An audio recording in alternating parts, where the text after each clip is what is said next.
Ipinatawag ng Land Transportation Office o LTO ang dalawang operator ng pampasaherong jeep na sangkot sa nangyaring road rage sa Barangay Bagong Silang, Caloocan City noong Huwebes, September 26.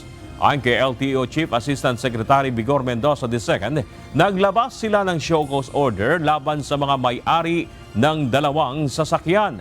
Lubhang delikado anya ang ginawa ng mga driver nito at may mga pasahero pang sakay nang mangyari ang insidente.